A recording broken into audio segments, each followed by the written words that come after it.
She lived above the stage, watching love stories every night without living one herself. From her little window, she could see it all. The grand romances, the tearful goodbyes, the passionate first kisses. Every night, a new story unfolded.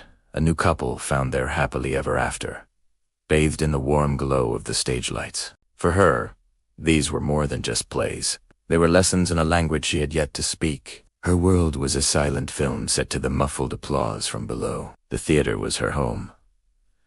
Its creaks and groans were her lullabies. The faint scent of old velvet and stage dust was her perfume. By day, she'd explore the empty rows, her footsteps echoing in the vast, silent space. She'd trace the names carved into the backstage walls, names of actors and lovers long gone. She imagined their lives, their heartbreaks, their triumphs. She'd sit in the royal box, pretending she was a queen waiting for her king, or in the very last row, a secret admirer watching from the shadows. One afternoon, while the theater was dark, she heard a new sound. Not the familiar sweeping of the custodian or the hum of the old lights.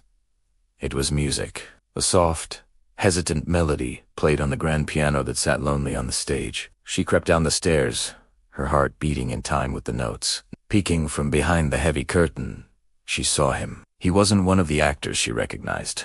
He was just a boy, his fingers dancing across the keys, creating a song that felt like it was written just for her. He didn't have a script.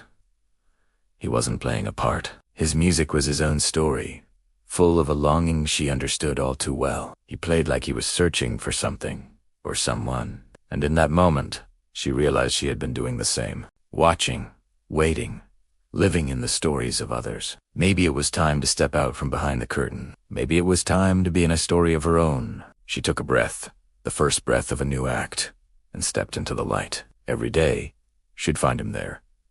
And every day, she'd listen. She was his secret audience of one. His melodies filled the empty theater, and in turn, filled the empty spaces in her heart. She learned his moods through his music, the bright, cheerful chords of a good day, the slow, minor keys of a sad one. He never saw her, but she felt as if he knew she was there. It was a silent conversation, a connection forged in notes and rests. She was no longer just an observer of love stories. She was living in the prelude to one. Then, one day, the music stopped. He stood up from the piano, not to leave, but to look directly up at the shadows of the wings, right where she always stood. He spoke, his voice soft but clear, echoing in the stillness. "I know you're there," he said. "I've been playing for you."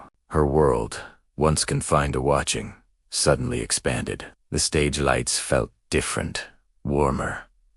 It was her cue. The story was no longer just happening on the stage below. It was hers to write. And it was just beginning. Thanks for watching our story today. If you enjoyed it, please like this video and subscribe to our channel for more tales that find magic in the everyday. We'd love to have you in our audience for the next one. See you soon. See.